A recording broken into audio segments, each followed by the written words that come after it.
जयकारा होगा। सब लोग घुटनों पर बैठें और माथे को जमीन में लगाएं।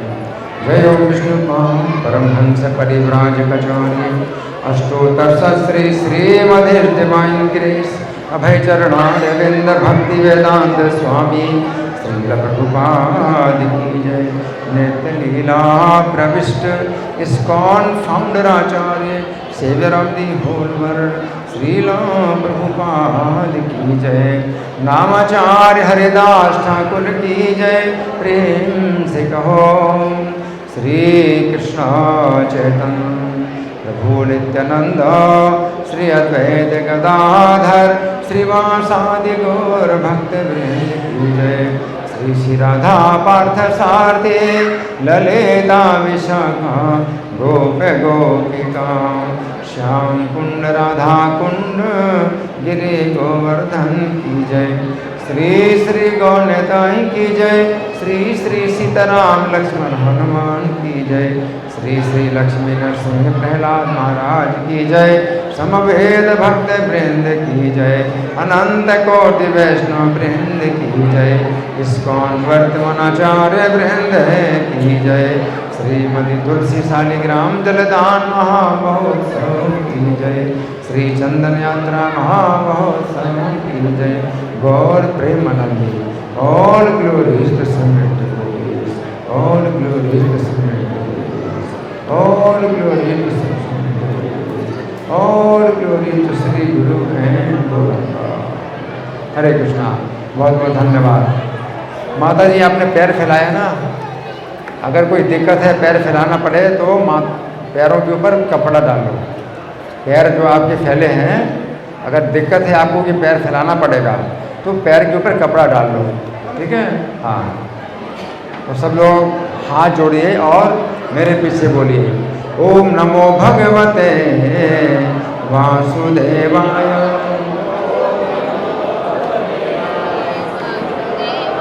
ओम नमो भगवते वासुदेवाय।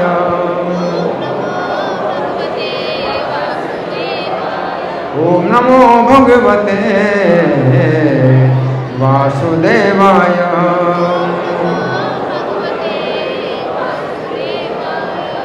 ग्रंथराज श्रीमद् भगवद गीता यथारूप अध्याय 9 और अध्याय का नाम परम गुह्य ज्ञान और श्लोक संख्या 11 है। तो आप सब लोग मेरे पीछे बोलेंगे, ठीक है। सब लोग मेरे पीछे बोलेंगे। भगवान ने जो श्लोक बोला है वो बड़ा सरल है? आप लोग मेरे पीछे बोलिए। अब जानन्ति मां मूढ़ा। क्या बात है, इतने लोग दिखाई पड़ रहे हैं, आवाज बिल्कुल नहीं आ रही। मेरे पीछे बोलिए, ठीक है, बिल्कुल सरल। अब जानन्ति मां मूढ़ा। बहुत कम लोग बोल रहे हैं, सब लोग मुंह खोलिए अपना। अब जानन्ति मां मूढ़ा मानुषीं तनुमाश्रितम् परं भावम् अजानन्तो मम भूत महेश्वरम् अवजानन्ति मां मूढा मानुषीं तनुमाश्रितम् परं भावम् अजानन्तो मम भूत महेश्वरम्। देखिए आपके मुंह से निकलता है अगर ये श्लोक भगवान के द्वारा जो बोला गया है तो आपका मुंह पवित्र हो रहा है, और कानों से सुनते हैं तो कान पवित्र होते हैं। इसलिए आप लोग अपने मुंह पवित्र करिए, कान पवित्र करिए। सब लोग बोलिए, जोर से बोलिए, अवजानन्ति मां मूढा मानुषीं तनुमाश्रितम् परं भावम् अजानन्तो मम भूत महेश्वरम्। और जोर से बोलिए, अवजानन्ति मां मूढा मानुषीं तनुमाश्रितम् परं भावम् अजानन्तो मम भूत महेश्वरम्। अब मेरे पीछे आप शब्दार्थ बोलिए, ठीक है। अब जानन्ति उपहास करते हैं माम मुझको, मूढ़ा मूर्ख व्यक्ति, मानुषी मनुष्य रूप में, तनो शरीर, आश्रितम मानते हुए, परम दिव्य भावम स्वभाव को, अजानन्तः ना जानते हुए, ममो मेरा, भूत प्रत्येक वस्तु का, महा ईश्वर परम स्वामी। अनुवाद मेरे पीछे बोलिए, जब मैं मनुष्य रूप में अवतरित होता हूँ तो मूर्ख मेरा उपहास करते हैं, वे मुझ परमेश्वर के दिव्य स्वभाव को नहीं जानते। अब हम तात्पर्य पढ़ेंगे, तो तात्पर्य पढ़ने से पहले हम भूमिका में कुछ मंगलाचरण पढ़ेंगे। तो आप लोग मेरे पीछे नहीं, मेरे साथ बोलने की कोशिश करें। ओम अज्ञानतिमिरान्धस्य ज्ञानाञ्जनशलाकया चक्षुरुन्मीलितं येन तस्मै श्रीगुरवे नमः। श्रीचैतन्यमनोभीष्टं स्थापितं येन भूतले स्वयं रूपः कदा मह्यं ददाति स्वपदान्तिकं। वन्देऽहं श्रीगुरो श्रीयुतपदकमलं श्रीगुरून् वैष्णवांश्च श्रीरूपं साग्रजातं सागण रघुनाथान्वितं तं सजीवं साद्वैतं सावधूतं परिजनसहितं कृष्णचैतन्यदेवं श्रीराधा कृष्णपादां सहगण ललिता श्रीविशाखान्वितांश्च।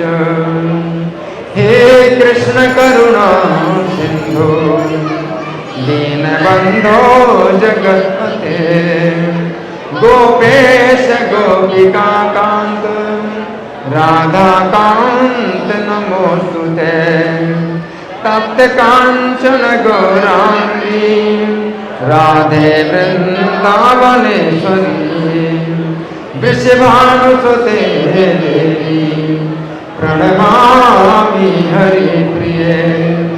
वाञ्छाकल्पतरुभ्यश्च कृपा सिन्धुभ्येव च पतितानां पावनेभ्यो वैष्णवेभ्यो नमो नमः। जय श्री कृष्ण चैतन्य प्रभो नित्यानंद श्री अद्वैत गदाधर श्रीवासादि गौर भक्तवृंद। हरे कृष्णा कृष्ण कृष्ण हरे हरे, हरे राम राम राम हरे हरे। नमो विष्णुपादाय कृष्ण प्रेष्ठाय भूतले श्रीमते भक्ति वेदांत स्वामिनिति नामिने। नमस्ते सरस्वती देवी गौरवाणी प्रचारिणे निर्विशेष शून्यवादी पाश्चात्य देश तारिणे। अब इस श्लोक का जो अनुवाद है इसे हम समझेंगे। भगवान क्या कह रहे हैं? अवजानन्ति माम मूढ़ा मानसीम तन्मासुतम। भगवान कह रहे हैं कि जो मूढ़ हैं वे मुझको मनुष्य समझ करके तुच्छ मानते हैं और परम भावम अजानन्त हो, और मेरे परमेश्वर के भाव को नहीं जानते कि मैं समस्त प्राणियों का महा ईश्वर है। तो ये नहीं जानते हैं, तो ये जो है बहुत बड़ी मूर्खता है ना। तो हम सुनेंगे प्रभुपाद तात्पर्य में क्या लिखते हैं। कल जितना तात्पर्य पढ़ा गया था उसके आगे भगवान कृष्ण के सच्चिदानंद स्वरूप होने पर भी ऐसे अनेक तथाकथित विद्वान और भगवत गीता के टीकाकार हैं जो कृष्ण को सामान्य पुरुष कहकर उनका उपहास करते हैं। तो प्रभुपाद क्या बता रहे हैं कि गीता के टीकाकार भी ऐसे बहुत से हैं। इसलिए प्रभुपाद ने क्या लिखा? भगवत गीता यथारूप। अगर आपसे पूछें भाई आपके पास गीता की किताब तो है, तो आप कहेंगे हाँ, लेकिन जब पूछें भगवत गीता यथारूप है तो फिर शायद उत्तर ना मिले। तो बहुत अंतर है। भगवत गीता में दूसरे विद्वानों ने टीकाएं की हैं, लेकिन कृष्ण को वो परमेश्वर नहीं मानते। इस प्रकार से उनकी जो टीकाएं हैं वो रद्दी हैं। क्यों? क्योंकि भगवान के मूढ़ हैं। तो गीता की टीका कर रहे हैं, लेकिन भगवान गीता में क्या कह रहे हैं? ऐसे लोगों को मूढ़ है, वो गीता की टीका कर रहे हैं, लेकिन कृष्ण को क्या मान रहे हैं? मनुष्य मान रहे हैं, है ना। तो इसलिए सावधान। आपके पास भगवत गीता है, सावधान। आपके पास कौन सी भगवत गीता है? भगवत गीता यथारूप है या नहीं है? तो आपको देखना चाहिए। तो भगवत गीता यथारूप किस प्रकार से है? इसमें भगवान श्री कृष्ण को पूर्ण पुरुषोत्तम परमेश्वर मान करके व्याख्या होती है। तो जब कोई भगवत गीता की व्याख्या होती है श्री कृष्ण को पूर्ण परमेश्वर पुरुषोत्तम भगवान मान करके, तो वो टीका सही है। और जो भी टीका इस प्रकार की हो कि भाई कृष्ण ऐसा बोल रहे हैं और मैं ऐसा बोलता हूँ, कृष्ण का ऐसा विचार है और मेरा विचार है, तो कृष्ण के विचार में अपने विचार मिला रहे हैं, है ना। तो क्या है? सब दूषित कर रहे हैं। तो ऐसे विद्वान जो है अगर भगवत गीता की टीका करते हैं, अपने विचार मिला करके उसको दूषित कर देते हैं। ये उसी प्रकार से है जैसे सनातन गोस्वामी बताते हैं, अवैष्णव मुखोद्गीतम पूतम हरि कथामृतम श्रवणम नैव कर्तव्यम सर्वोच्चिष्टम कजन था। अवैष्णव के मुख से निकला हुआ गीता का जो प्रवचन वो भी नहीं सुनना चाहिए। जो वैष्णव नहीं है यानी कृष्ण का भक्त नहीं है, और कृष्ण का भक्त नहीं है और गीता का प्रवचन करता है, उसे नहीं सुनना चाहिए। क्योंकि वो कृष्ण का भक्त नहीं है तो कृष्ण को परमेश्वर नहीं मानता है, और कृष्ण को परमेश्वर नहीं मानता है और गीता की टीका, गीता की व्याख्या करता है, नहीं सुनना चाहिए। श्रवणम नैव कर्तव्यम सर्वोच्चिष्टम पयम था। जैसे सांप ने अगर दूध को जूठा कर दिया सांप ने अगर दूध को जूठा कर दिया तो दूध वो नहीं पीना चाहिए, उसमें क्या हो गया, सांप का जहर। उसी प्रकार से कोई जो वैष्णव नहीं है, बड़ा विद्वान है, बहुत विद्वान है, लेकिन वैष्णव नहीं है, यानी कृष्ण का भक्त नहीं है, कृष्ण को भगवान नहीं मानता है, तो वो गीता की टीका करेगा अपने विचार उसमें मिलाते हैं। जहाँ कृष्ण के विचार भगवत गीता में अपने विचार में लाना, ये क्या है, उसी प्रकार से जो दूध में जो है सांप अपना मुंह लगा करके अपना जहर मिला दे। तो दूध तो बड़ा जो है पौष्टिक होता है, दूध तो बड़ा शुद्ध भोजन होता है, ये सांप अगर उसको जूठा कर दे तो अपना जो अपने मुंह का जहर उसने थोड़ा सा मिलाया है, तो क्या हो गया, पूरा का पूरा दूध क्या हो गया, विषैला हो गया। उसी प्रकार से गीता के संदेश में कोई अपना संदेश मिलाता है। गीता में जो भगवान कृष्ण ने अपने विचार दिए हैं उनमें अपने विचार मिलाता है, तो थोड़ा सा विचार मिला दिया तो सब का सब क्या हो गया, बर्बाद। आप कहेंगे अरे कोई बात नहीं है, गीता में तो भगवान जितना बोलते हैं वो सब बोला, थोड़ा सा वो अपना उसमें विचार मिला दिया है, तो क्या फर्क पड़ेगा। अरे बुरा पूरा खराब कर दिया उसने, पूरा खराब कर दिया। थोड़ा सा भी विचार मिला दिया अपना तो पूरा का पूरा खराब कर दिया, है ना। जैसे दूध 20 किलो दूध है और सांप ने अपना मुंह लगा दिया, तो उसका जहर जो है वो एक बूंद से भी थोड़ा होता है, एक बूंद से भी कम होता है जहर, और 20 किलो दूध में उसने मिला दिया और पूरा का पूरा दूध क्या हो गया, जहरीला हो गया। अब वो पीने लायक नहीं रहा। उसी प्रकार से गीता का प्रवचन अगर आप सुनते हैं और वो वैष्णव नहीं है, श्री कृष्ण को भगवान नहीं मानता है और गीता पर प्रवचन करता है, नहीं सुनना चाहिए। आप कहेंगे अरे तो भगवान का संदेश है, गीता भगवान का संदेश है, इतना पवित्र संदेश है, अगर वैष्णव नहीं है और वो सुना रहा है भगवान का संदेश तो क्यों ना सुने। तो संदेश तो भगवान का बड़ा पवित्र है। वैष्णव खुद गीता पूतम हरिकथा में, हरिकथा तो अमृत है, भगवान का संदेश तो अमृत है, गीता का संदेश तो अमृत है। अगर वैष्णव नहीं है और वो अगर सुनाता है तो क्यों ना सुने। तो उसमें बताया कि नहीं सुनना चाहिए, नहीं सुनना चाहिए, क्योंकि दूध भी जो है क्या है, अमृत होता है, बड़ा पौष्टिक होता है और अमृत की तरह होता है दूध। लेकिन थोड़ा सा उसमें सांप ने अपना मुंह लगा दिया, थोड़ा सा जहर मिला दिया, वो पूरा का पूरा क्या हो गया, जहरीला हो गया। इसी प्रकार से भगवान का संदेश, गीता का संदेश भी जो वैष्णव नहीं है, तो बहुत सी टीकाएँ भारत में जो मिलती हैं वो ऐसे ही हैं जिनमें कि वो वैष्णव नहीं है, विद्वान बहुत है लेकिन वैष्णव नहीं है। तो विद्वत्ता से कोई फायदा नहीं, उसकी विद्वत्ता से कोई फायदा नहीं है, उसका ज्ञान जो है बिल्कुल बेकार है। अगले श्लोक में भगवान कहेंगे मोघ ज्ञाना, ये ज्ञान पूरा बेकार है। उन्होंने बहुत शास्त्रों का ज्ञान प्राप्त कर लिया है और बहुत से शास्त्रों के श्लोक भी सुना रहा है, लेकिन वो सब ज्ञान क्या हो गया, बेकार हो गया।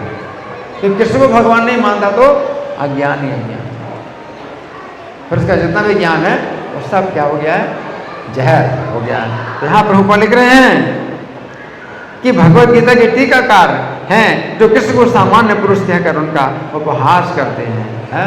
जैसे मान लीजिए डॉक्टर राधा कृष्णन, डॉक्टर राधा कृष्णन जो भारत के पहले राष्ट्रपति थे, कितने लोग जानते हैं, हाथ उठाइए। डॉक्टर राधा कृष्णन भारत के राष्ट्रपति थे, बहुत विद्वान थे, बहुत सम्मानित थे, भारत के राष्ट्रपति, और गीता की टीका लिखते हैं। और गीता की टीका लिखते हैं तो जहाँ भगवान कहते हैं गीता में सर्वधर्मान परित्यज्य माम एकम शरणम व्रज, सब धर्मों को त्याग करके एकमात्र मेरी शरण में आओ। तो वो उसमें टीका में क्या करते हैं, क्या लिखते हैं, वो लिखते हैं कि हमें कृष्ण की शरण नहीं लेनी है। आप कृष्ण कह रहे हैं मेरे शरण में आओ, और उसकी व्याख्या में लिखते हैं हमें कृष्ण की शरण नहीं लेनी है, हमें कृष्ण के अंदर जो निराकार वस्तु है उसकी शरण लेनी है। अब कृष्ण स्वयं अर्जुन के रथ में बैठे हैं और कह रहे हैं मेरे शरण में आओ। तो इस प्रकार की व्याख्या करने की जरूरत क्या है, हमें किसी की शरण नहीं लेनी। तो ये क्या है, ये गीता के संदेश को क्या कर देते हैं, अपने विचारों से दूषित कर देते हैं, विषैला कर देते हैं। और ऐसी गीता को पढ़कर कोई भक्त नहीं बनता। लेकिन ये भगवत गीता यथारूप है, इसका अनुवाद विश्व की सभी भाषाओं में हुआ और इसका वितरण करोड़ों की संख्या में इस पुस्तक का हुआ और इस पुस्तक को पढ़ करके लोग भक्त बन रहे हैं। अगर गीता को पढ़ करके आप भक्त नहीं बने तो इसका मतलब आपने कुछ भी नहीं पढ़ा। गीता को कुछ नहीं पढ़ा, गीता को पढ़ के भक्त नहीं बने।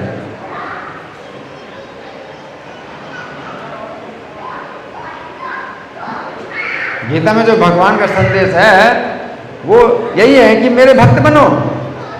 और आप गीता पढ़ रहे हैं और किसी को भगवान नहीं मान रहे हैं, और आप किसी के भक्त नहीं बन रहे हैं और किसी को आप एक सामान्य मनुष्य समझते हैं और उसमें अपने विचार घुसेड़ रहे हैं। किसी तो ऐसा कह रहे हैं लेकिन मैं ऐसा कह रहा हूँ। कितना अज्ञान है, कितना अपराध है। अरे कृष्ण कह रहे हैं, है ना, तो उनके कहने में अपना कहना आप कैसे मिला सकते हैं?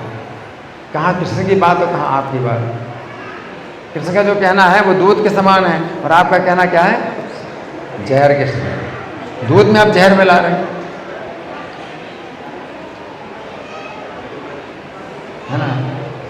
तो इस प्रकार से यहाँ प्रभुपाद लिख रहे हैं कि कृष्ण का उपहास कर रहे हैं। कृष्ण कह रहे हैं मेरे शरण में आओ, वो कहते हैं हम कृष्ण की शरण में नहीं आना है। गीता की उसी श्लोक की व्याख्या में ऐसा उल्टा बोल रहे हैं, तो कृष्ण का उपहास कर रहे हैं, है ना। आगे प्रभुपाद लिखते हैं भले ही अपने पूर्व पुण्यों के कारण विद्वान असाधारण व्यक्ति के रूप में पैदा हुआ, लेकिन हाँ पुण्यात्मा तो है, पहले के पुण्य है कि बड़े विद्वान हैं, लेकिन विद्वत्ता का दुरुपयोग करते हैं गीता में अपने विचार मिलाकर। आगे किंतु श्री कृष्ण के बारे में ऐसी धारणा उनकी अल्पज्ञता के कारण होती है। इससे पता चलता है कि उनके पास ज्ञान का जो है सही हिस्सा नहीं है। उनके पास जो है सही ज्ञान नहीं है। भगवत गीता के संबंध में उसका जो है बहुत बड़ा ज्ञान है, इसीलिए वो मूढ़ कहलाता है। इसलिए भगवान क्या कह रहे हैं? मूढ़ा, है ना। मूढ़ा का मतलब क्या है? जैसे गधा मूर्ख होता है, गधा मूर्ख होता है ना। क्यों गधा मूर्ख होता है? जो धोबी होता है ना, गधे के ऊपर बैठ जाता है ना, तो गधे को चलाने के लिए क्या करता है? एक गाजर जो है हाथ में ले लेता है और गधे के मुंह के आगे कर देता है, तो गधा जो चलता है ये सोच करके गाजर मुझे मिल जाएगी, लेकिन गाजर उसको कभी नहीं मिलती और वो जो है अगले दिन के लिए गाजर रख लेता है, गाजर उसको नहीं मिलती गधे। वो गधा जो है चलता रहता है गाजर पाने के लिए, और धोबी गाजर नहीं खिलाता गधे को, अगले दिन के लिए रख लेता है, तो गधा है। उसी प्रकार से जो इतने मूढ़ हैं, इतने गधे हैं कि कृष्ण को भगवान नहीं समझते हैं, तो गीता पर उनको बोलने का कोई अधिकार नहीं है। आगे प्रभुपाद लिखते हैं क्योंकि मूर्ख पुरुष ही कृष्ण को सामान्य पुरुष मानते हैं। ऐसे मूर्ख कृष्ण को सामान्य व्यक्ति इसीलिए मानते हैं क्योंकि वे कृष्ण के गुह्य कर्मों, उनकी विभिन्न शक्तियों से अपरिचित होते हैं। अब कृष्ण के कैसे कर्म हैं, कैसी अचिंत्य शक्ति हैं, श्री कृष्ण की कैसी अचिंत्य शक्ति है? जैसे उन्होंने गिरिराज गोवर्धन उठाया तो 7 दिन की आयु में गोवर्धन पर्वत उठा लिया। ऐसी अचिंत्य शक्तियाँ हैं कृष्ण की, है ना, लेकिन वे उनके दिमाग में घुसती नहीं ये सब बातें, क्योंकि इतने मूर्ख हैं, इतने गधे हैं कि उनको ये सब बातें समझ में नहीं आती हैं। आगे प्रभुपाद लिखते हैं वे ये नहीं जानते कि कृष्ण का शरीर पूर्ण ज्ञान और आनंद का प्रतीक है। कृष्ण के शरीर में क्या है? पूर्ण ज्ञान और पूर्ण आनंद है, और हमारे शरीर में क्या है? पूरा अज्ञान। हमारे शरीर पूरा ज्ञान से भरा हुआ है? पूरा का पूरा ज्ञान है हमारे शरीर में। अगर मान लीजिए कि रोज आपका नियम नहीं है कि यहाँ पर आप आए, तो इस समय आप कहाँ थे और क्या कर रहे थे, आपको सोचना पड़ेगा कि कल पिछले दिन इसी समय आप कहाँ थे और क्या कर रहे थे, आपको दिमाग में, क्योंकि अज्ञान भरा है हमारे शरीर में, सब भूल जाते हैं। और कृष्ण के शरीर में कितना है? अज्ञान। कृष्ण के शरीर अज्ञान से पूर्ण ज्ञान, उनके पास पूर्ण ज्ञान है। उन्होंने गीता का उपदेश दिया, पहले कब दिया था? अर्जुन को गीता का उपदेश दे रहे हैं कृष्ण, लेकिन पहले जो है गीता का उपदेश कब दिया था? तो भगवान कहते हैं मैंने सूर्य देव को दिया। अब सोचिए, अगर सूर्य देव को कोई व्यक्ति उपदेश दे सके तो वो क्या होगा, सोचिए। आप तो सूर्य को देख भी नहीं सकते और सूर्य इतनी दूर है और आप देख नहीं पाते हैं। और श्री कृष्ण ने सूर्य देव को उपदेश दिया, और कब दिया था उपदेश? 12 करोड़ साल पहले। 12 करोड़ साल पहले, 12 करोड़ साल पहले तो आपके पिता और पिता के पिता भी नहीं थे, कौन था? और कृष्ण 12 करोड़ साल पहले सूर्य को उपदेश दिया। तो सोचिए कि कृष्ण है कौन? तो सूर्य को उपदेश दिया उन्होंने, और सूर्य ने फिर उपदेश दिया मनु को, जिनकी वंश परंपरा में मनुष्य का समान है। सबसे पहले मनुष्य सूर्यदेव ने उनको दिया, मनु को दिया। फिर मनु ने अपने पुत्र इक्ष्वाकु को उपदेश दिया। वो इक्ष्वाकु जिनके वंश में भगवान श्री राम ने जन्म लिया, वो इक्ष्वाकु महाराज, उन्होंने। सोचिए, तो कृष्ण है कौन? और कृष्ण के विचारों में, कृष्ण के उपदेश में अपना उपदेश घुसेड़ रहे हो तुम, हैं? तुम्हारी इतनी हिम्मत है कि अपनी बातें उसी में घुसेड़ रहे हो, भगवत गीता के संदेश में। तो इसको क्या कहेंगे? मूर्ख नहीं कहेंगे तो क्या कहेंगे? मूर्ख भी कम है, उसको तो महामूर्ख कहो और महामूर्ख कहो तो भी कम है। ऐसा व्यक्ति भगवान कृष्ण के संदेश में अपना संदेश घुसेड़ रहे हैं। आगे प्रभु लिखते हैं, कृष्ण का शरीर पूर्ण ज्ञान और आनंद है, उनका सच्चिदानंद विग्रह, उनके शरीर में पूरा आनंद है। आपके शरीर में क्या है? निरानंद। भगवान का शरीर आनंदमय है और हमारा शरीर क्या है? निरानंद है। निरानंद, कोई सुख नहीं है। थोड़ा ज़्यादा खा लिया तो परेशानी होती है, थोड़ा कम खा लिया उसमें भी परेशानी होती है, कम सोए तो भी परेशानी हो रही, ज़्यादा सोए तो भी परेशानी हो रही। तो निरानंद है, इसमें तो कष्ट ही कष्ट है। थोड़ा सा ज़्यादा चल लिया तो परेशानी हो जाती है, अगर कम चलते हैं तो भी परेशानी होती है। हर प्रकार से परेशानी इस शरीर में। और भगवान का शरीर आनंद का विग्रह है, पूर्ण आनंद है भगवान के शरीर में, है ना। वो जन्म से ही जो है उन्होंने अपने माता पिता को अपना दिव्य रूप दिखलाया। जन्म से भगवान कृष्ण ने अपना 4 भुजाओं का रूप दिखलाया और माता पिता को बताया कि मैं आपका पुत्र तीसरे जन्म में बना हूँ, मतलब 3 बार, तीसरी बार आपका पुत्र बना हूँ। तो माता पिता को याद नहीं है कि पिछले जन्म में वो कौन थे, लेकिन भगवान कृष्ण जो है जन्म लेते हैं और माता पिता को याद दिलाते हैं कि पिछले जन्म में तुम मेरे माता पिता थे और मैं इस नाम से तुम्हारा पुत्र हुआ था।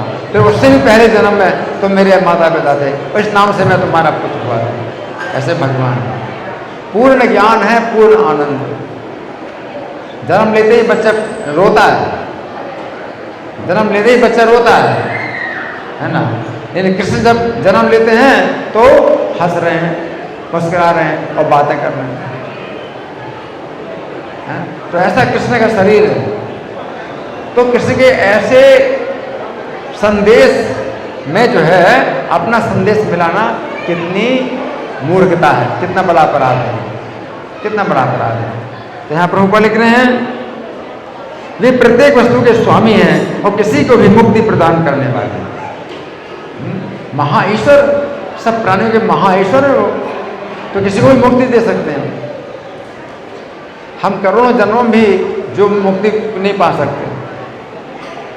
अगर आप सोच रहे हैं कि 10 जन्म के बाद अपने आप मुक्ति आ जाएगी, तो मुक्ति नहीं मिलने वाली।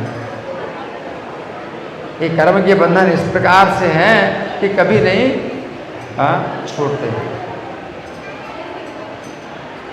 मुक्ति न भजते जन्म सत्येन, 100 जन्म भी में भी आपको मुक्ति नहीं मिलेगी। और कृष्ण बस थोड़ा सा इशारा कर दें तो आपको मुक्ति मिल जाएगी। ऐसे कृष्ण हैं तो उनकी वो भगवत गीता है, उनका वो संदेश है भगवत गीता, उसमें अपना संदेश मिला रहे है ना।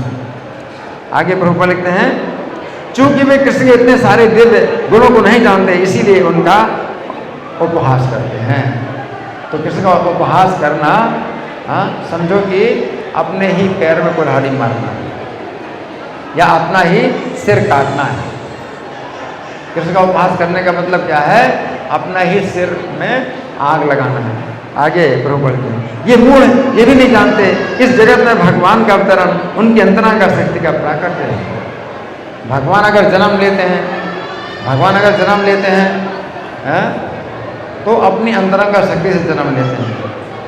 उनका शरीर जो है माता के गर्भ में नहीं बनता। हमारा शरीर माता के गर्भ में बनता है। पिता का वीर्य और माता का रज मिलता है और रज वीर्य के संयोग से हमारा शरीर बनता है? तो उसमें जो है बहुत कष्टपूर्वक हमारा शरीर बनता है। ये भगवान कृष्ण माता के गर्भ में आते हैं तो अपने आध्यात्मिक शरीर से ही माता के गर्भ में आते हैं। उनका शरीर रज वीर्य से नहीं बनता। माता के गर्भ में आते हैं भगवान तो माता के शरीर में इतना प्रकाश पैदा करते हैं कि कारागार का अंधकार दूर हो रहा है। देव की माता इस कारागार में थी तो वहाँ पर दीपक भी नहीं जलता था, अंधेरा रहता था। आजकल तो हर जगह लाइट होती है, बिजली है। उस समय तो बिजली होती नहीं थी, तो कारागार में कोई दीपक भी नहीं जलाता और कोई खिड़की भी नहीं। तो कारागार और पत्थर की इतनी बड़ी मोटी मोटी दीवारों से कारागार बना है, एक भी खिड़की नहीं, तो कितना अंधकार होगा। तो माता देव की कारागार में थी, इतने बड़े अंधकार में थी, और जब कृष्ण गर्भ में आए तो कारागार का अंधकार दूर हो रहा है। माता देवती के गर्भ से भगवान कृष्ण इतना प्रकाश पैदा कर रहे हैं, कारागार का अंधकार दूर हो रहा है। क्यों? क्योंकि उनका शरीर मांस और खून का बना नहीं है। उनका शरीर क्या है? सच्चिदानंद विग्रह है ना। तो ऐसे भगवान हैं। यहाँ प्रभु लिखते हैं अंतरंग शक्ति से भगवान प्रकट होते हैं। उनका शरीर बनता नहीं है, अपने उसी शरीर से आते हैं। वे अपने शरीर को छोटा कर सकते हैं अपनी इच्छा के अनुसार। भगवान जन्म लेते हैं, तो अपनी इच्छा के अनुसार जन्म लेते हैं, उतना छोटा अपने शरीर को बना लेते हैं। कि उनका शरीर बदलता नहीं है, उनका शरीर बनता नहीं है। और जब वो बड़े होते हैं, धीरे धीरे बड़े होते हैं भगवान, तो अपनी इच्छा से बड़े होते हैं। हम तो खाते पीते हैं, उससे खून बनता है और मांस बनता है, तो हमारा शरीर बड़ा होता है। और जब बड़ा होता है, बड़ा होते होते एक दिन ऐसा होता है कि अब आगे से बड़ा होना बंद हो जाता है। अब जो है घटने लगता है, अब शरीर घट रहा है। श्री कृष्ण का शरीर ऐसा नहीं है। श्री कृष्ण अपनी इच्छा के अनुसार बड़े होते हैं और बड़े होते हैं, और जब 15 साल और 9 महीना और 7.5 दिन के होते हैं, उसके बाद फिर उनका शरीर आगे बढ़ता ही नहीं। नव यौवन का शरीर रहता है। अब 15 साल 9 महीना 7.5 दिन के बाद जितना भी उनका आयु होती है, लेकिन अवस्था वही रहती है नव यौवन में। दाढ़ी मुँह से नहीं निकलती। क्यों? आध्यात्मिक शरीर है उनका। हम तो ऐसा नहीं कर सकते। हम भी चाहते थे, बचपन में मुझे याद है कि जब मैं 6 साल का था तो मैं सोचता था कि मैं 6 साल का हमेशा बना रहूं और बड़ा ना हूं। सबसे छोटा, अपने घर में सबसे छोटा था, तो मैं सोचा मैं अपने घर में सबसे छोटा रहूं, और इसी अवस्था में रहूं। बहुत सोचा है, लेकिन अभी बड़ा हो गया और इतना अवस्था हो गई, वृद्धावस्था आ गई। लेकिन कृष्ण चाहते हैं अपने शरीर को हाँ, जिस अवस्था में रखना उसी अवस्था में वो बने रहे। 125 साल तक उन्होंने लीला करी, लेकिन अवस्था कोई वही रही, 15 साल 9 महीना 7.5 दिन इसी अवस्था में रहे वो। जबकि पिता भी बन गए, पिता के पिता भी बन गए, उनके पुत्र भी हुए बहुत से। कितने पुत्र हुए? 16,108 रानियां और 10-10 पुत्र हुए सबके। हरि बोल। 10-10 पुत्र हुए। 16,108 रानियों के 10-10 पुत्र हुए, तो कितने पुत्र हुए? 1,06,000 नहीं, 1,60,080। 16,108 है ना 16,108 एक है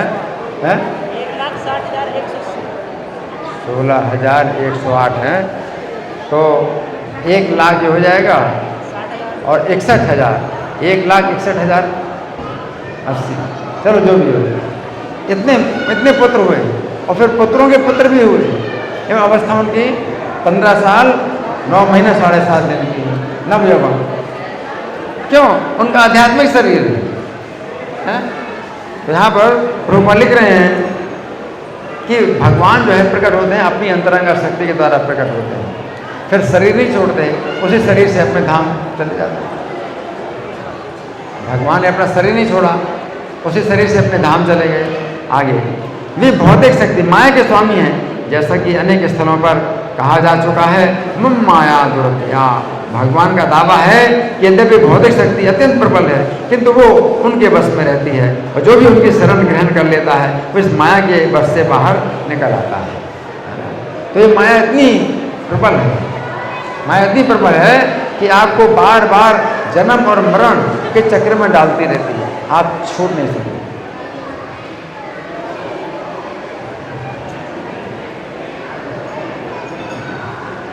इतना जो है माया शक्तिशाली है कि आपको जो है वो कभी भी बंधन से नहीं निकलने देगी। जन्म मरण के बंधन में आप पड़े रहेंगे। लेकिन भगवान के लिए क्या है माया देवी? बस थोड़ा सा इशारा भगवान का मिल जाए और मुक्त कर देगी, फिर माया आपको जन्म मरण के चक्र में नहीं डालेगी। तो माया के बस से बाहर निकल आता है आगे। यदि कृष्ण का शरणागत जीव माया के प्रभाव से बाहर निकल सकता है, तो भला परमेश्वर जो संपूर्ण विराट जगत का सृजन पालन और संहार करता है, हम लोगों जैसा शरीर कैसे धारण कर सकता है? सोचिए। तो भगवान का शरीर कैसा दिव्य है? तो वो शरीर, भगवान का शरीर जो है माया से निर्मित नहीं है, हमारा शरीर माया से निर्मित है। जो मायावादी हैं वो कृष्ण के अपराधी हैं, क्योंकि वो क्या कहते हैं कि कृष्ण का शरीर माया से बना है। मायावादी जो है बहुत अपराधी हैं। वो क्या मानते हैं कि कृष्ण का शरीर माया से बना है ना, अपराधी है। आगे प्रभु लिखते हैं, अतः कृष्ण विषय ऐसी धारणा मूर्खतापूर्ण है। फिर भी मूर्ख व्यक्ति ये नहीं समझ सकते कि सामान्य व्यक्ति के रूप में प्रकट होने वाले भगवान कृष्ण समस्त परमाणु इस विराट ब्रह्मांड के नियंता किस तरह हो सकते हैं। आगे बृहत्तम और सूक्ष्मतम तो उनकी विचार शक्ति से परे होते हैं। तो कृष्ण क्या है? बड़े से बड़े, इतने बड़े हैं कि आप सोच नहीं सकते। और छोटे भी हैं भगवान, तो इतने छोटे हैं कि आप जान नहीं सकते भगवान कितने छोटे हैं। परमाणु के अंदर भी निवास करते हैं भगवान, परमाणु के अंदर भी निवास करते हैं, एक परमाणु के अंदर निवास करते हैं। और बड़े हैं तो इतने बड़े हैं कि करोड़ों ब्रह्मांड उनकी श्वास के द्वारा उनके शरीर में जाते हैं। कितने बड़े? कितने बड़े भगवान? 50 करोड़ योजन का एक ब्रह्मांड है। एक योजन का मतलब 12 किलोमीटर, तो 600 करोड़ किलोमीटर, 600 करोड़ किलोमीटर का ब्रह्मांड है जिसमें हम लोग रहते हैं। कितना? 600 करोड़ किलोमीटर का ब्रह्मांड। ऐसे ब्रह्मांड हजारों ब्रह्मांड उनकी नाक से अंदर जाते हैं। कृष्ण कितने बड़े हैं, कितने बड़े हैं, इतने बड़े हैं भगवान।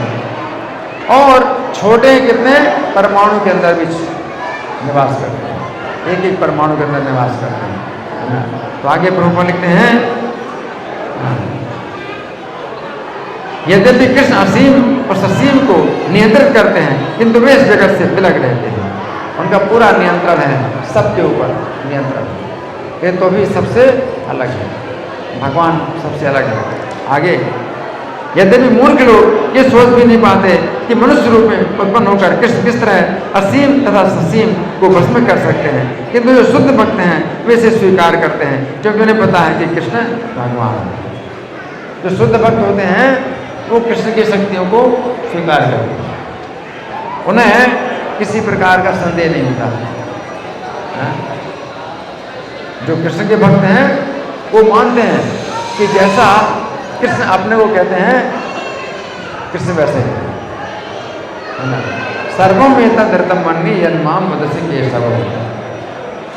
तो कृष्ण कहते हैं कि हे कृष्ण, अर्जुन कहते हैं कि हे कृष्ण, आप जैसा भी मुझे बता रहे हैं आप वैसे ही हैं, मैं बिल्कुल उसी प्रकार मानता हूँ आपको कि आपने जो बताया है बिल्कुल वैसा ही है।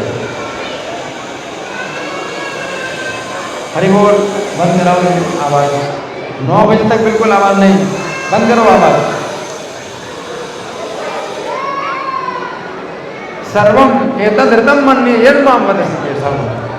भगवान कहते हैं नहीं, क्षमा करें, अर्जुन कह रहे हैं कि हे केशव, आप जैसा भी बता रहे हैं उसको मैं वैसा ही मानता हूं। और इसी प्रकार से आप कैसे को जान सकते हैं, अन्यथा नहीं दे भगवान व्यक्ति विदुर देवान दानवा। अन्यथा देवता, बड़े से बड़े देवता भी आपको नहीं जान सकते अपनी शक्ति के द्वारा।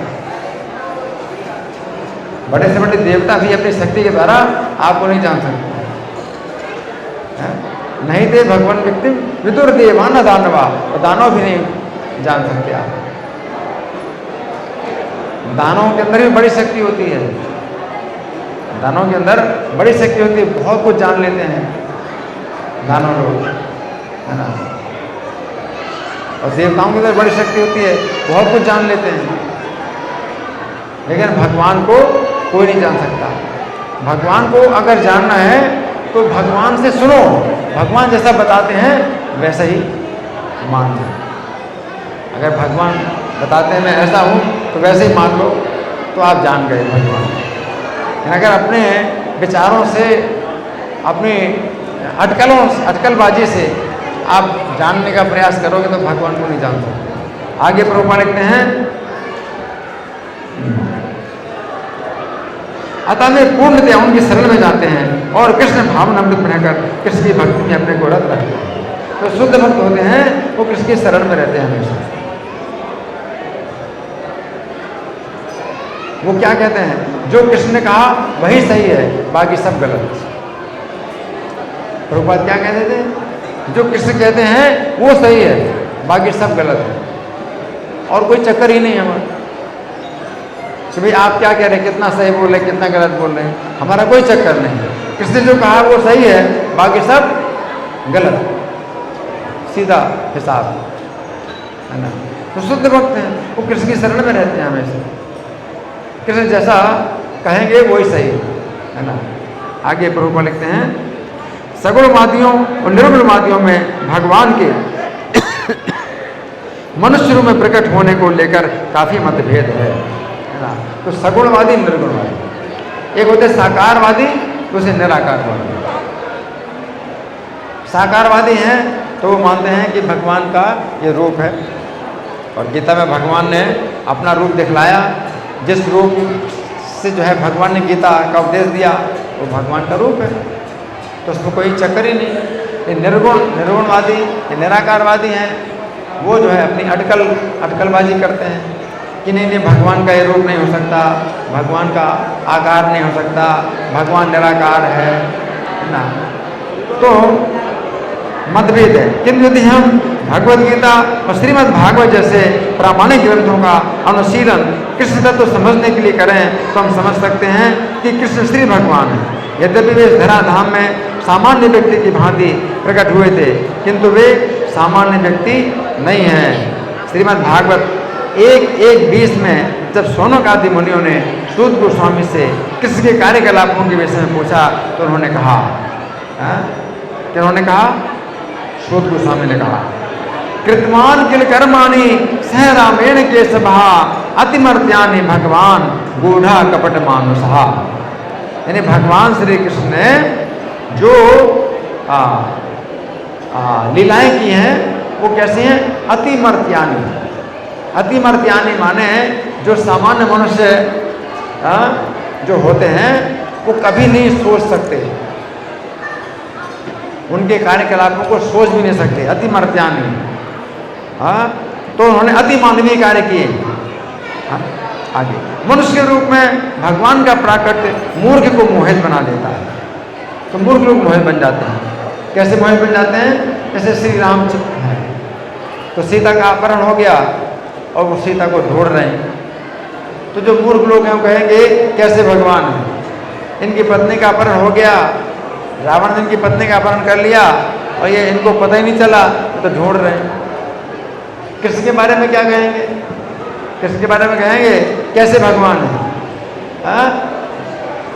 इनकी माता जेल के अंदर थी तो जेल के अंदर पैदा हुई, और फिर जो है चोरी से छिप करके भागे, कंस के डर से भागे, जेल से बाहर गए। इनके पिता ने इनको जेल से बाहर निकाला, कंस से बहुत डर था कि कंस मार डालेगा। ऐसे भगवान होते हैं क्या? तो राम को कहेंगे ये कैसे भगवान है, अपनी पत्नी सीता का भी पता नहीं चल रहा है इनको कि किसने चुरा लिया, ढूंढ रहे हैं, और कृष्ण को कहेंगे कैसे भगवान है।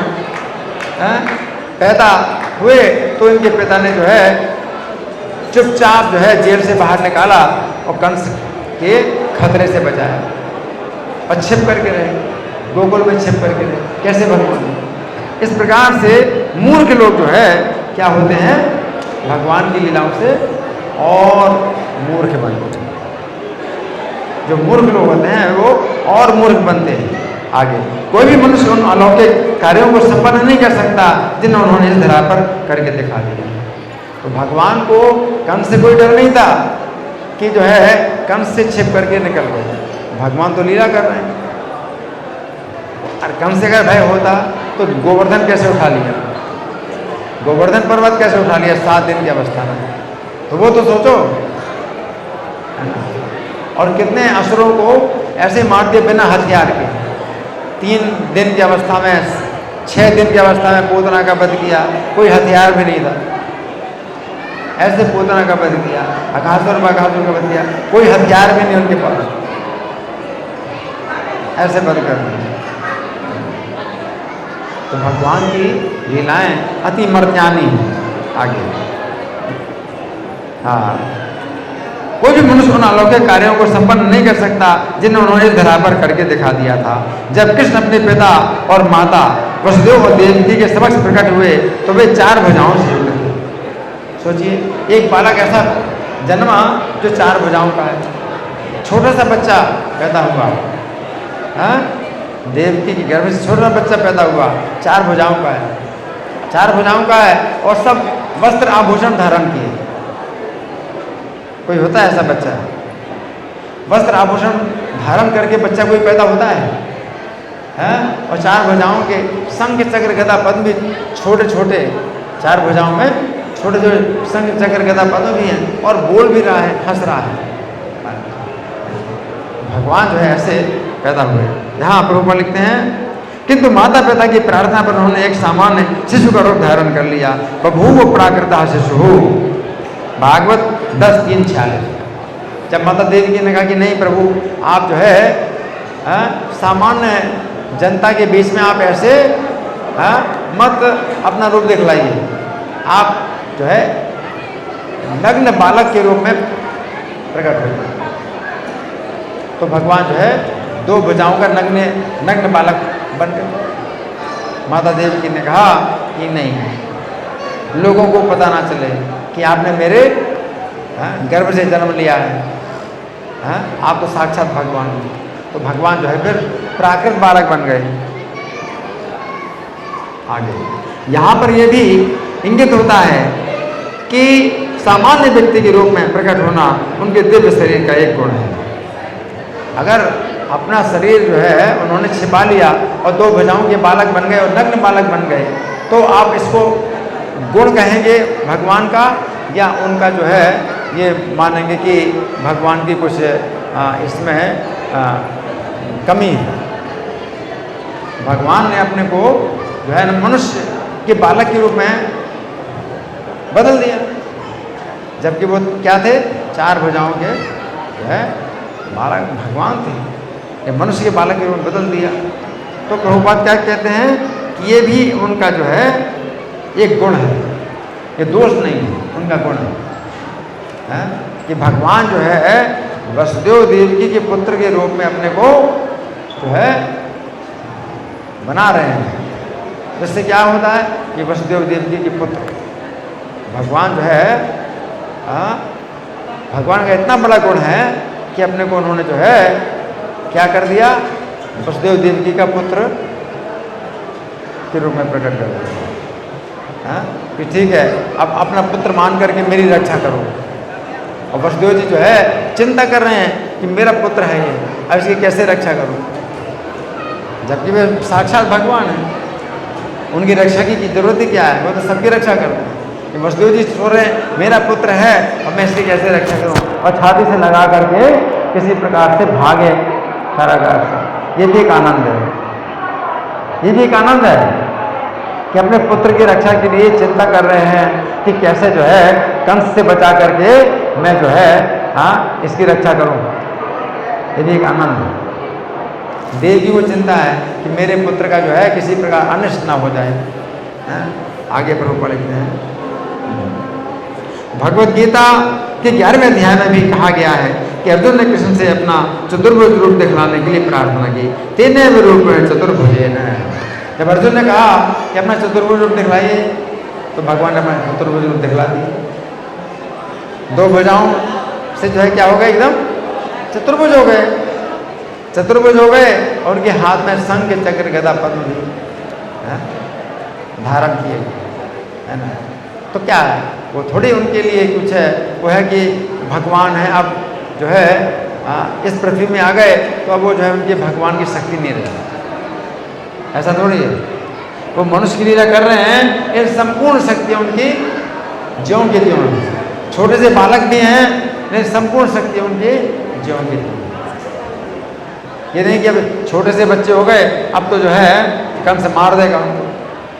कंस यही सोच रहा है कि वो मेरा शत्रु विष्णु है, अब पैदा होते मैं उसको मार दूंगा तो मैं मार सकता हूँ, क्योंकि पैदा होते तो बच्चा बिल्कुल कमज़ोर होता है तो मार सकते हैं। तो भगवान को सोचता है कि पैदा होते मैं मार दूंगा, मेरा शत्रु है। तो भगवान छोटे से रूप में भी पैदा होते हैं तो भी उनके पास पूरी शक्तियाँ हैं और कोई उनको छू भी नहीं सकता। मारने की तो बात क्या है। आगे प्रभुपाद लिखते हैं, हाँ, 3वें रूपेण चतुर्भुजेन। इस रूप को प्रकट करने के बाद अर्जुन के प्रार्थना करने पर उन्होंने पूर्व मनुष्य रूप धारण कर लिया, मानुषम रूपम। फिर अर्जुन ने कहा कि अब जो है मैं चाहता हूँ कि आप मेरे मित्र के रूप में ही प्रकट हो जाइए। तो भगवान चतुर्भुज रूप से क्या हो गए? 2 भुजाओं के हो गए। ये लोग तुम्हें कोई किसी प्रकार का भय नहीं है, मैं तुम्हारा मित्र हूँ। भगवान कहते हैं मैं तुम्हारा मित्र हूँ, तुम्हारा सारथी हूँ, तुम्हारी आज्ञा से तुम्हारा रथ चला रहा हूँ। भगवान जो है इतने, है ना, उनका इतना बड़ा गुण है। आगे भगवान के ये विभिन्न गुण निश्चय ही सामान्य मनुष्य जैसे नहीं है। भगवान के ये जो गुण है ये सामान्य मनुष्य के नहीं है। कोई भी सामान्य मनुष्य जो है अपने को 4 भुजाओं के रूप में प्रकट नहीं कर सकता। अगर 4 भुजाओं के रूप में प्रकट कोई करे तो नकली हाथ लगाने पड़ेंगे, और नकली हाथ है वो भी लटकते रहेंगे। उन हाथों से कुछ नहीं कर सकता वो हाथ और भार बन जाएंगे उसको। और नकली हाथों में वो कुछ पकड़ भी नहीं सकता। तो 4 भुजाओं का रूप कैसे? अब 4 भुजाओं का रूप अगर स्टेज में दिखाते हैं तो कैसे दिखाते हैं कि एक आदमी जो है ऐसे हाथ कर लेता है और पीछे जो आदमी है वो ऐसे हाथ कर लेता है, तो वो छिप जाता है पेट में और वो जो है 4 भुजाओं का दिखा देते हैं। तो कोई अपने को 4 भुजाओं का नहीं दिखा सकता। ये भगवान है, वो कैसे हैं, तुरंत अपने को 4 भुजाओं दिखा दिया। जब अर्जुन ने कहा नहीं, मुझे अब 2 भुजाओं का रूप दिखाइए और मैं इसी में ही आपके साथ में जो है स्वाभाविक अपना स्वभाव जो है मेरा स्वभाव जो है बना रहेगा, आप 2 भुजाओं के बन जाइए। तो भगवान 2 भुजाओं के बन गए। भूतवा पुनः सौम्य बपुर महात्मा आश्वासयामा सभी देवे न। अर्जुन बहुत भयभीत थे, आश्वासन दिया और अपना जो है सौम्य रूप धारण कर लिया। तो सौम्य रूप का मतलब है दिव्य रूप धारण कर लिया है। तो ये भगवान के जो गुण हैं ये सामान्य मनुष्य के नहीं है, यहाँ पर हमें समझना चाहिए। तो इस श्लोक में जो भगवान कह रहे हैं कि मूर्ख लोग ही मुझको जो है सामान्य मनुष्य समझते हैं। तो इससे क्या है, हमारे अंदर वो मूर्खता ना हो। भगवत गीता जो है ये भगवान ने जो बोली है हमारी मूर्खता दूर करने के लिए, और नहीं तो मूर्ख बने रहेंगे चाहे जितनी पढ़ाई लिखाई कर लो। आप कॉलेज की पढ़ाई जितनी कर लो और चाहे जितनी डिग्री प्राप्त कर लो, चाहे यूनिवर्सिटी की डिग्रियां प्राप्त कर लो, लेकिन गीता की दृष्टि में आप मूर्ख के मूर्ख हैं। तो अभी भी तात्पर्य पूरा नहीं हुआ है, तो इसी श्लोक पर आगे भी चर्चा की जाएगी। तो अब समय तो पूरा हो चुका है, फिर भी आप लोगों की ओर से कोई प्रश्न है, कोई चर्चा है, या मैं प्रश्न करूं? अभी जो हमने चर्चा की है, महाराज जी को वेलकम करना चाहते हैं, वो लोग तो पंडित गोस्वामी जी कर दो।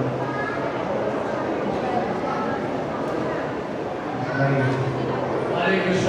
हमारे बीच में राधा और जैसे धारे लिए पंडित गोस्वामी महाराज आयुष्मान की तरफ से हम उनका हार्दिक स्वागत करते हैं। तो आज के जो है इस श्लोक में के संबंध में आप लोगों की ओर से कोई प्रश्न है या मैं प्रश्न करूँ? जी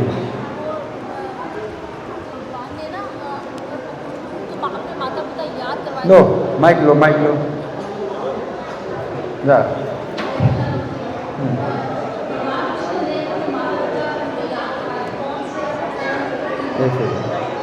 बातें नहीं, बिल्कुल बातें नहीं, आपस में बातें। हाँ बोलो।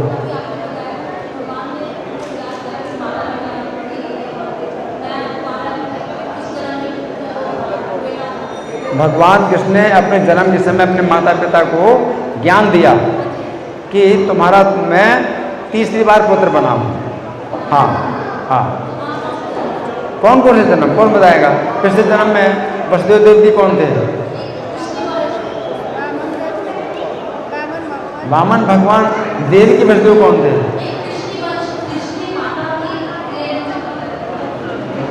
पिछले जन्म में